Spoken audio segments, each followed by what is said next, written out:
여러분, 정부의 수요 억제 대책과 공급 대책 과연 성공할 수 있을까요? 구독, 좋아요 눌러주세요.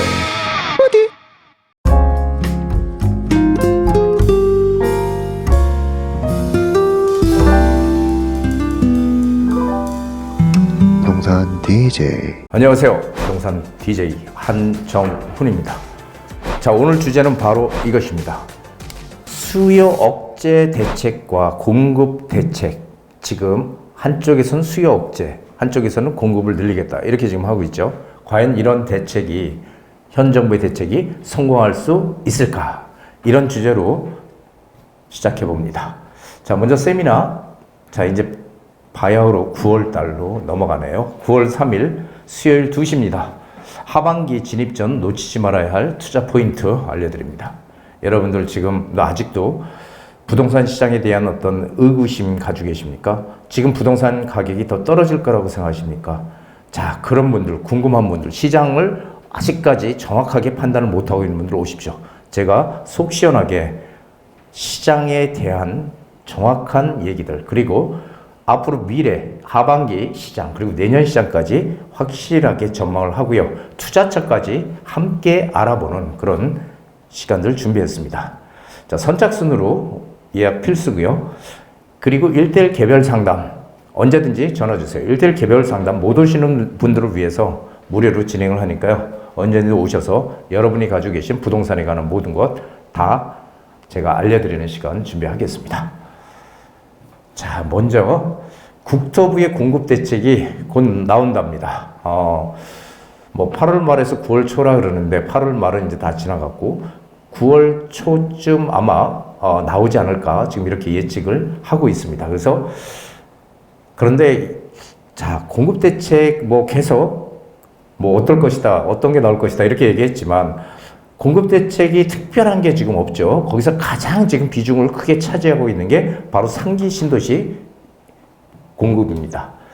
자, 상기 신도시 본래 뭐 현 정부에서 이재명 대통령이 4기 신도시도 뭔가 해볼까 했다가 상기 신도시를 먼저 하자 지금 이렇게 돼 있죠. 그래서 3기 신도시의 공공주택 물량을 팍 늘리고 공공주택 물량 3기 신도시의 공공주택 물량을 대폭 늘리겠다. 그리고 공공주택 본청약 시기를 앞당겨서 3기 신도시를 빠르게 당겨서 뭔가 진행을 하겠다. 그런데 이게 빠르게 당긴다고 다 되는 건 아니잖아요. 그렇죠. 그래서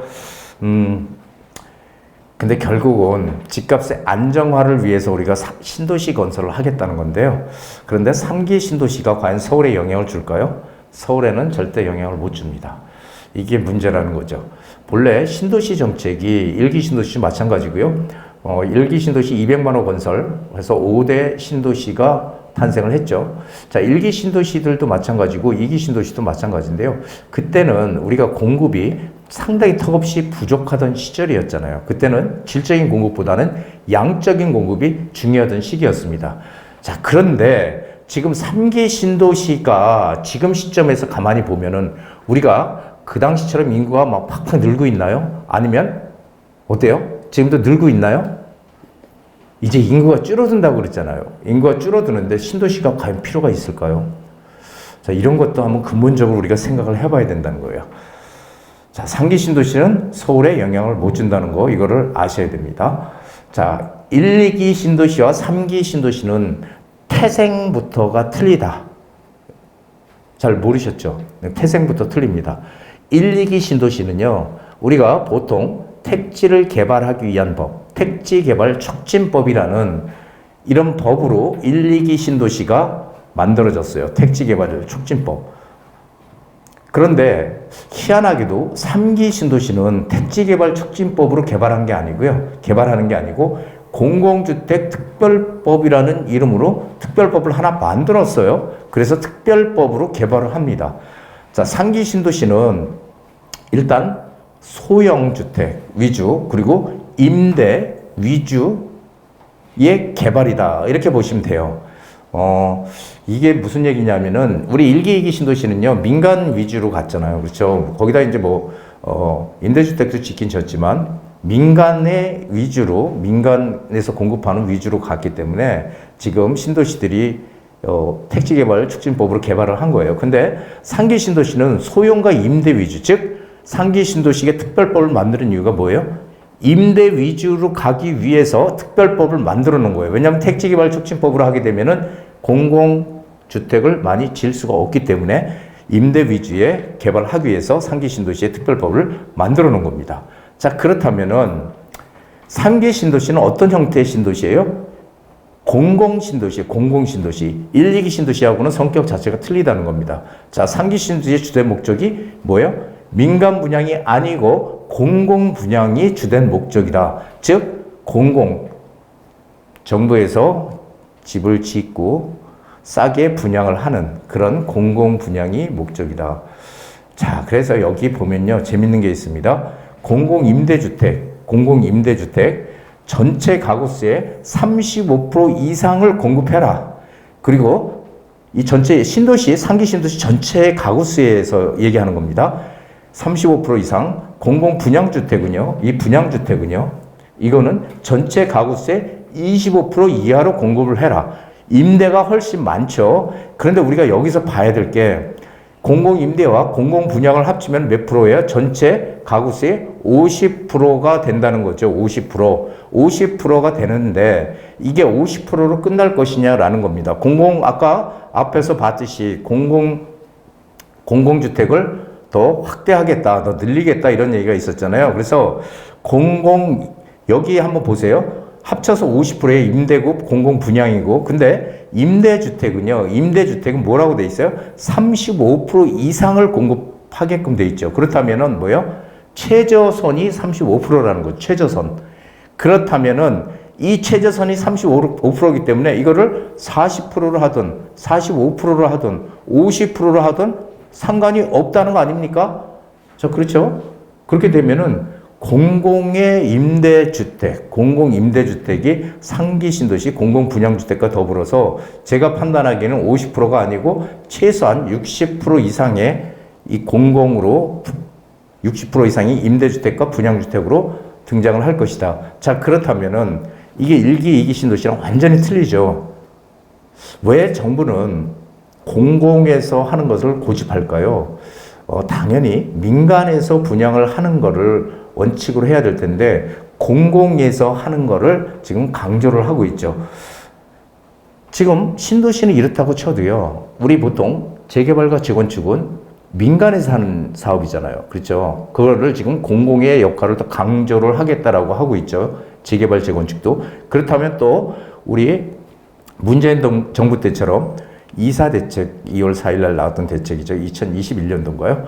이 공공이 주도를 해서 SH나 LH가 주도를 해서 공공이 재개발, 재건축을 주도하겠다. 주민들은 가만히 있으세요. 여기서 이익이 나면 이익의 상당 부분을 주민들한테 주고 또 일부분을 공공의 목적으로 사용을 하겠다. 그래서 용적률도 높여주고 사업도 용적률 높여서 사업성도 높여주고 그리고 시간도 빠르게 해서 단축을 해서 진행을 하겠다. 공공이 진행을 하면 빨라질 것이다. 이렇게 얘기를 했지만 과연 지금 그 당시에 공공으로 재개발, 재건축 과연 얼마나 됩니까? 남아있는 것이. 다 없어졌잖아요. 다 다시 민간으로 전향을 했잖아요. 그래서 이 정부에서 한다고 해서 빨리 되는 것도 아니고요. 민간에서 한다고 늦게 되는 것도 아니에요. 뭐가 문제예요? 뭐가? 사업성. 이 사업성이 좋아서 주민들이 사업성이 우리 너무 좋아. 나중에 추가 부담금 적게 내든지 아니면 안 내든지 만약에 한다면 그렇다면 주민들이 할까요? 안 할까요? 그거 주민들 하지 말래도 다 할 거예요. 결과적으로 사업성이 문제인데 정부에서 지금 이런 민간 재개발도 공공의 역할을 지금 늘리려고 한다는 게 상당히 문제다라고 저는 생각을 합니다. 자, 3기 신도시가 서울 집값을 잡을 수 있을까요? 저는 절대로 못 잡는다고 생각을 합니다. 자, 건설사가 아파트 개발을 검토할 때 보통 사업지에서 8km 이내를 조사를 합니다. 거기에 오래된 주택이 얼마나 남았거나 얼마나 있는지 이런 것들 수요가 있는지 이런 걸 조사를 해요. 왜 그러냐면은 이 8km 이내가 전체 아파트를 나중에 받을 수분양자의 70에서 80%를 차지한다는 거예요. 이게 무슨 얘기냐면은 신도시가 건설이 됐을 때 대부분은 대체적으로 거기에 살던 사람들 위주로 공급이 된다는 얘기예요. 왜냐하면 원래 살던 동네에서 크게 벗어나지 않는다는 거예요. 그렇잖아요. 자기가 살던 곳에 그래도 정든 곳에 거기서 생뚱맞게 팍 떨어져서 딴 쪽으로 가려고 하지 않죠. 특별한 사정이 있지 않는 한. 그렇죠. 그래서 여기는 서울로 이사를 갈까 하다 보니까 3기 신도시가 서울은 너무 비싸고 3기 신도시가 집값을 좀 싸게 분양을 한다네. 그러니까 일산 이런 쪽으로 그리고 인근 지역의 수요를 흡수하는 효과. 서울로 이사하려는 일산 및 인근 지역의 수요를 흡수하는 효과. 그렇죠? 이런 효과가 있지 이게 서울의 집값을 움직이는 그런 효과는 전혀 없다는 겁니다. 그리고 이게 결국은 경기권에서 공급을 하니까 경기권에 있는 그런 지역들하고의 경쟁이 될 텐데 경기도의 어떤 상급지, 이 중심지들 이런 게 아니에요. 이런 데랑 경쟁하는 게 아니고 하급지와 경쟁할 겁니다. 하급지. 고향 창릉 신도시 같은 경우도 그렇게 되면 어떻게 돼요? 파주, 운정 신도시가 상당히 좀 그렇죠. 가까우니까. 그래서 그런 곳들이 타격을 받는다. 그러니까 여기서 우리가 알 수 있는 건 뭐예요? 만약에 2030년도에 아파트가 상기 신도시가 이제 하나씩 들어온다. 그렇게 되면요. 이 하급지, 경기권의 하급지들하고 경쟁이 된다는 거예요. 그러면 팔아야 되는 거죠. 그 전에. 하급지를 가지고 있는 분들은. 상당히 중요한 얘기 지금 드리는 겁니다. 자, 도심의 압축 개발은 전 세계적인 트렌드입니다. 우리나라뿐이 아니고요. 미국도 마찬가지 세계적으로 대도시로 사람들이 몰려드는 현상은 이건 하나의 세계적인 추세예요. 흐름이고요. 그래서 이게 더 이상 서울의 이 도심에서 예전에 우리 신도시 건설할 때 뭐 때문에 했어요? 서울에 집도 부족해. 인구는 팍팍 늘어. 그러니까 집값은 많이 올라. 전세값도 너무 많이 올라. 그러니까 인근에 가까운 곳에 신도시를 건설하자. 이렇게 했던 거 아니에요? 그런데 지금은 어때요? 지금은 인구가 줄어든다잖아요. 인구 줄어드는데 신도시 건설하면 이거 어떻게 되는 겁니까? 일본이 그 타마 신도시 한동안은 상당한 유명세를 탔던 인기몰이를 했던 그 타마 신도시는 지금 어떻게 돼 있죠? 거기는 신도시지만 젊은 사람들이 다 떠났어. 왜? 일자리가 없으니까. 그리고 이제는 올드타운이 됐죠. 나이가 든, 연세 든 분들만 사는. 젊은 사람은 다 어디로 갔어요? 동경으로 리턴. 동경으로. 왜? 일자리를 찾아서. 자, 그런데 지금 자꾸 신도시를 개발하는 이런 정책, 도시의 외연을 확산하는 이런 정책들은 이미 폐기된 정책이라는 거죠. 그래서 자꾸 이런 쪽으로 가면 안 되는 거예요. 그래서 지금 선진국들은 도심 역세권을 중심으로 한 압축 도시, 이게 압축 도시라는 게 컴팩시티라고 하거든요. 컴팩시티라고 해서 압축 도시라고 해서 한마디로 도시 안에 상업, 주거, 업무, 문화 공간을 같이 다 넣는 거예요. 이게 압축 도시의 개념이에요. 그래서 도심 역세권을 중심으로 하는 압축 도시 개발이 전 세계적인 하나의 트렌드예요. 그런데 인구를 분산하기 위해서 신도시 건설을 한다? 이거는 어떤 나라도 하지 않는 정책입니다. 이미 9세대의 유물이에요. 예전에 그랬잖아요. 우리 구도심에 사람이 몰리고 하다 보니까 집도 부족해, 전세가도 많이 올라, 신도시 건설해. 그 당시는 그게 맞았지만 지금 인구가 줄어들고 있는데 신도시 건설을 한다는 거 이거 말도 안 되는 거예요, 사실은. 그래서 이런 정책들이 좀 바뀌어야 되지 않을까라는 생각을 하는데요. 어쨌든 이 신도시 건설이 신도시들이 왜 문제가 돼요? 신도시는 배드타운이라는 오명을 쓰고 있잖아요. 즉 일자리가 없이 거기서 잠만 자고 일자리를 찾아서 서울로 이동해서 오는 그런 형태. 자, 그렇죠. 정든 시골, 고향을 놔두고 왜 젊은 사람들이 다 서울과 경기도로 올까요? 서울과 경기도가 살기 좋아서? 그것은 아니에요. 뭐 때문에? 양질의 일자리를 찾아서 오는 거거든요.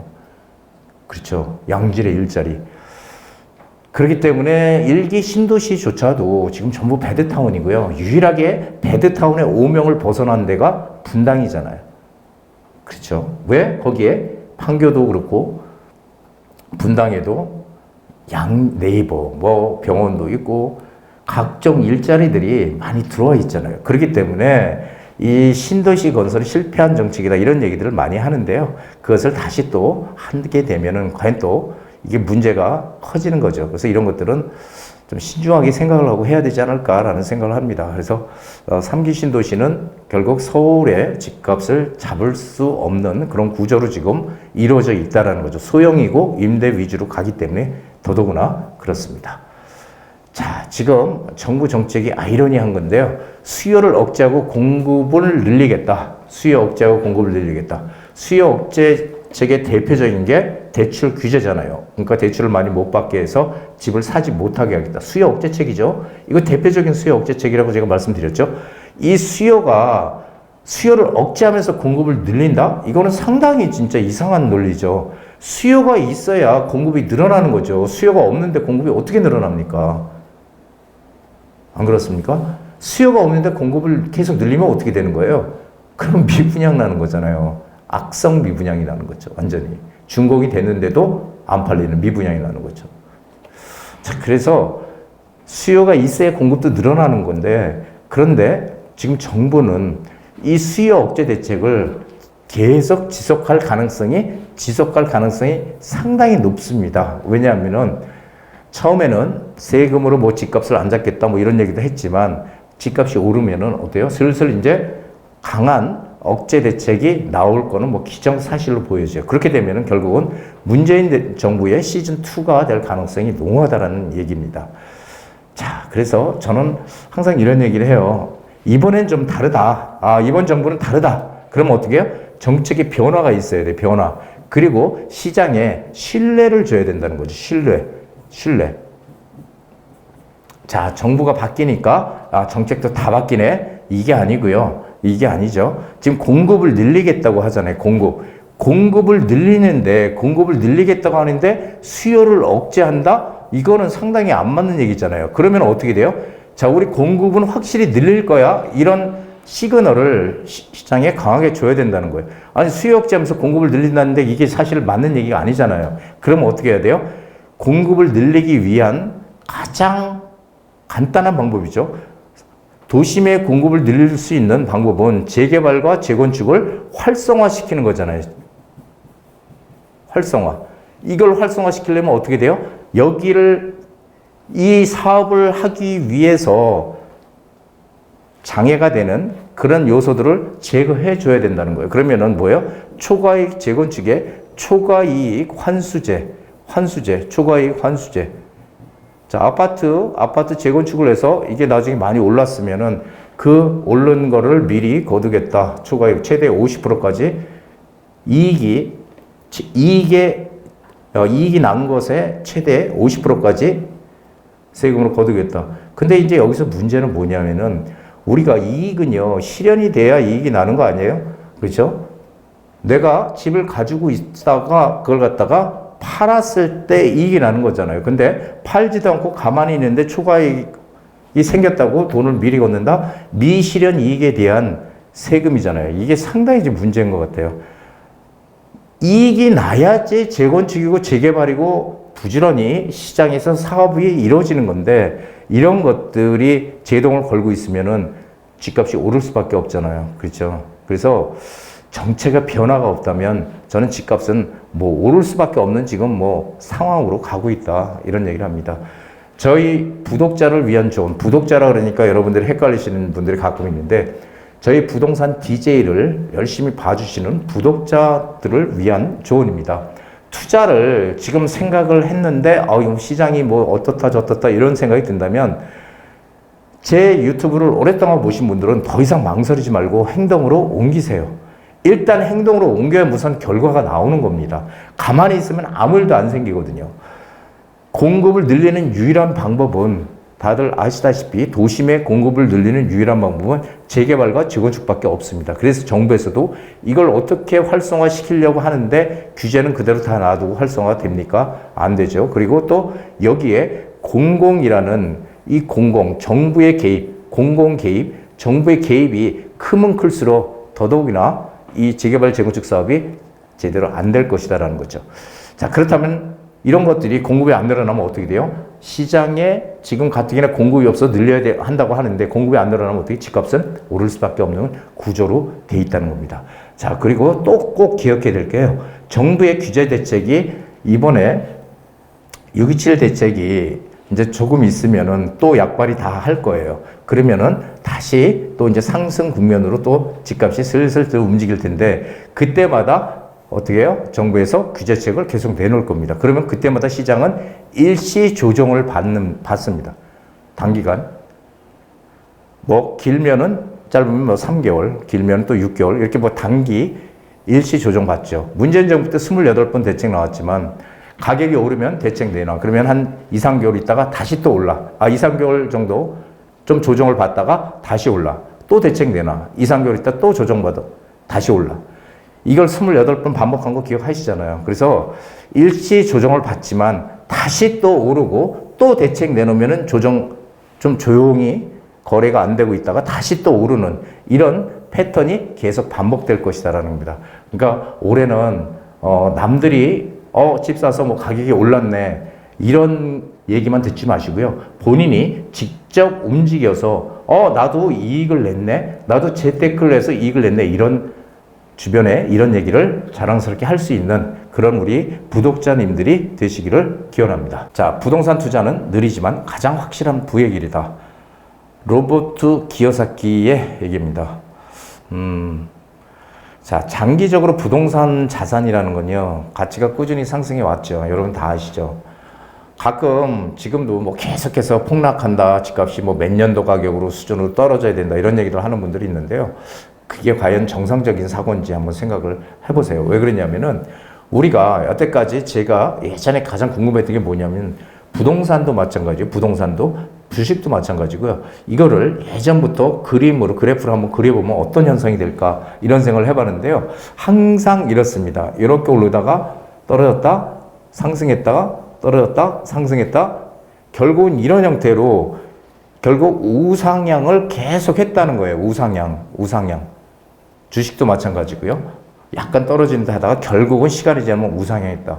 이 부동산 자산은 인플레이션이 지속되는 한 오를 수밖에 없는 구조로 돼 있는 거예요. 그러니까 철근, 콘크리트, 원자재 값 다 오르지, 인건비 오르지, 도대체 부동산 가격이 어떻게 떨어집니까? 그러니까 참 그런 얘기들을 들을 때마다 거기를 혹해서 그거 그렇네, 떨어져야 되네. 떨어지면 마치 한 5억, 6억 떨어지면은 마치 내가 집을 살 수 있을 것 같은 참 그런 생각들을 좀 안 하시면 좋겠어요. 그래서 이번에 3일날 이제 9월달인데요. 하반기 진입 전에 놓치지 말아야 할 투자 포인트를 제가 알려드립니다. 우리 부동산 시장은요 항상 올라왔다는 거 꼭 기억을 하시고요. 그리고 항상 남들보다 먼저 선제적으로 움직이는 그런 결단이 필요하다는 것도 이번 기회에 꼭 아시고 실천하시기 바랍니다. 저 오늘 여기까지입니다. 한정훈의 부동산 DJ에서는 여러분들의 고민을 기다립니다. 영상을 보시고 투자에 관심 있으신 분은 지금 바로 연락 주시기 바랍니다.